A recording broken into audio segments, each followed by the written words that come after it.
अफ्तार हो और फ्राइज़ ना हो, आपके जायके को डबल करने के लिए मैंने आज तैयार की हैं ज़िंगर फ्राइज़। तो ये ज़िंगर फ्राइज़ मैंने कैसे बनाई हैं, बिल्कुल बाज़ार और होटल से ज़्यादा ज़बरदस्त और क्रिस्पी।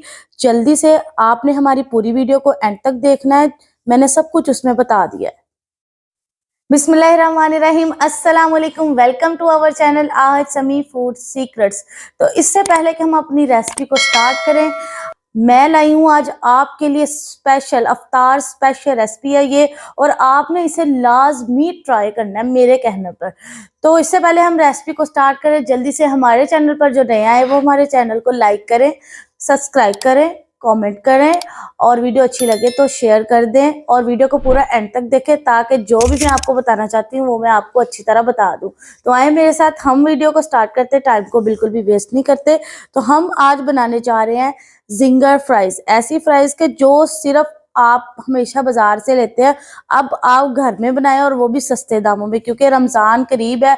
हमने वो चीजें बनानी है जो हमारे बजट फ्रेंडली हो, हमारे बजट में आती हो, बच्चों बच्चों की पसंद की है। ये आप किसी भी टाइम इन्हें जो है ट्राई कर सकते हैं, आपका जब भी मूड हो आप इन्हें ट्राई कर सकते हैं। तो आए मेरे साथ, हम स्टार्ट करते हैं कि सबसे पहले मैंने ये ले लिए हैं आधा किलो आलू। आधा किलो से ज्यादा आलू थे, 1 किलो से कम थे। छील के जो है ये तकरीबन आधा किलो ही रह गए हैं। तो मैंने इनको जो है ना फिंगर चिप्स में कटिंग कर लिया, सिंपल छील के, और कुछ भी नहीं किया। तो दूसरी तरफ ये देखें, 2 जगह पे मैंने मैदा लिया है। तो 1 कप मैदा मैंने बाउल में लिया और 1 कप मैदा इस बाउल में लिया, मतलब 2 बाउल्स में मैंने 1-1 कप मैदा लिया है। और ये कॉर्नफ्लोर है, ये हम सारा इस्तेमाल नहीं करेंगे, और ये फूड कलर है, इसको अच्छा सा कलर देने के लिए। और इसके अलावा मसालों में जो भी डाला है वो मैं आपको साथ साथ बता दूंगी।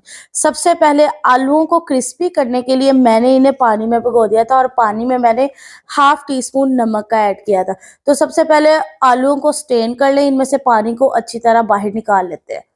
तो मैं आलू में से पानी को बाहर निकाल के फिर आपको बताती हूँ कि नेक्स्ट क्या करना है। आलूओं में से मैंने अच्छी तरह पानी को बाहर निकाल लिया, स्टेन कर लिया। अब दूसरी तरफ आज मैं आपको बताती हूँ कि क्या कर। सबसे पहले हमने जो है मैदे की लेई बनानी है।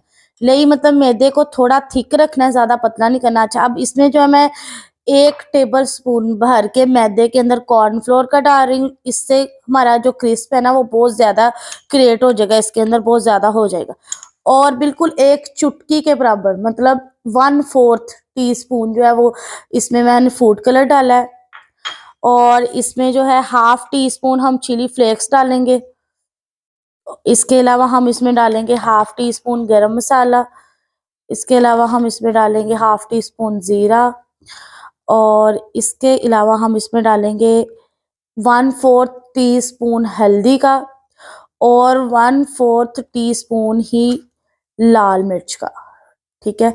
तो अब हमने क्या करना है, इसकी लेई तैयार कर लेनी है। और सबसे जरूरी चीज इसमें और क्या डालना है, और हमने इसमें डालना है ये 1 टीस्पून लहसुन पाउडर। अगर आपके पास लहसुन पाउडर नहीं है तो आपने क्या करना है, 3 जवे लहसुन के छील के इसके अंदर डाल देने हैं, अच्छी तरह कूट के। और इससे टेस्ट कितना जबरदस्त आएगा ये आपने चेक करके मुझे मेरे साथ कमेंट सेक्शन में शेयर करना है कि ये कैसी लगी आपको। अच्छा, अब हमने इसकी लेई बना लेनी है। इसे ज्यादा पतला भी नहीं करना और ज्यादा गाढ़ा भी नहीं करना है।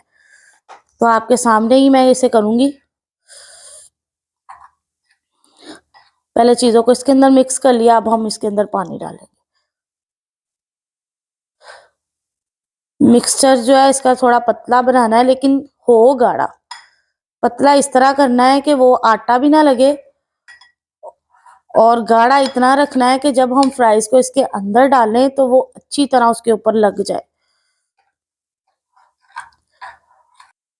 अच्छा, अब ये देखे मैंने ये बना लिया, और ये देखे इसका इतना गाढ़ा है ये देखे। बहुत ज्यादा ना पतला करना है ना गाढ़ा, सिर्फ इतना थिक करना है कि ये जो फ्राइज हमने बनानी है ना उसके ऊपर लगेगी। तो अब मैं एक आपको जो है ना फ्राई 1-2 जो है ना आपके सामने बताती हूँ कि जिंगर वाला क्रम इसके ऊपर कैसे बनेगा। अच्छा, ये देखिए ये चिप्स है, मैंने एक पकड़ लिया, एक पीस। इसे इसके अंदर डुबो लेना है अच्छी तरह। ये देखें, इसके अंदर डुबो दिया। अब इसे खुश्क मैदे के अंदर अच्छी तरह करना है। ठीक है, एक बार कर लिया। अब फिर हमने अगेन एक बार फिर इसके अंदर डुबोना है।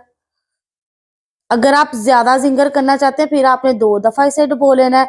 अगर आप कम जिंगर करना चाहते हैं तो फिर आपने 1 दफा डुबोना है। तो वीडियो का एक बहुत इंपॉर्टेंट पार्ट है जो मैं इंशाल्लाह आपको एंड पे बता दूंगी, तो वो आपने लाजमी देखना है, वरना उसके बगैर जो है वो आपकी वीडियो बिल्कुल भी मुकम्मल नहीं होगी। और मैं जैसे कि मैं जिंगर फ्राइज बनाना चाहती हूँ वैसे कि आपकी नहीं फिर बनेगी। ये देखें कितना ज़बरदस्त इसके साथ क्रम्स बन गया है। तो इंशाल्लाह अब मैं आपके साथ इसकी फाइनल लुक भी शेयर करूंगी और मैं आपको बताऊंगी कि वो कौन सा पॉइंट इसके अंदर मिसिंग है जो मैंने आपको नहीं बताया, वो मैं वीडियो के लास्ट पर बताऊंगी आपको। अल्हम्दुलिल्लाह गर्मा गर्म जिंगर फ्राइज बिल्कुल रेडी है सर्विंग के लिए। तो मैं आपके साथ शेयर करने जा रही हूँ जिंगर फ्राइज की फाइनल लुक। तो आए मेरे साथ, मैं आपको दिखाती हूँ कि माशाल्लाह सुभान अल्लाह कितनी खूबसूरत लग रही है और उतनी ही ज़्यादा क्रिस्पी। मैं आपको इसका जो है ना जिंगर वो भी चेक करवा देती हूँ। ये देखें माशाल्लाह कितना ज़बरदस्त इसका पूरा जिंगर रेडी हुआ है। और ये देखिए आलू भी पूरे गले हुए हैं। तो इसका राज क्या है, राज मैं आपको ये बता दूं कि ये जो आलू हैं मैंने इनको 1 बॉयल दिया है। 1 टीस्पून नमक डाल के इनको 1 बॉयल करना है। आलू कच्चे ही रहने चाहिए, पकाने नहीं है। उससे फायदा ये होगा कि जब हम इसके ऊपर जिंगर की ये लेयर बनाएंगे ना तो आलू बीच में से कच्चे नहीं रहेंगे। और स्पेशली मैंने इनको 9 से 10 मिनट मीडियम फ्लेम पे ऑयल में अच्छी तरह फ्राई किया। और इस माशाल्लाह लुक देखे बाजार से ज़्यादा अच्छी लग रही है और घर में फ्रेश मैंने खुद आपके सामने आपको बताते हुए इसको रेडी किया है। तो इंशाल्लाह आपने अफ्तार में रेसिपी को लाजमी ट्राई करना है, दुआओं में मुझे याद रखना है और अपना बहुत सारा ख्याल रखना है। हम मिलते हैं आपसे अपने अगले व्लॉग में। अल्लाह हाफिज़।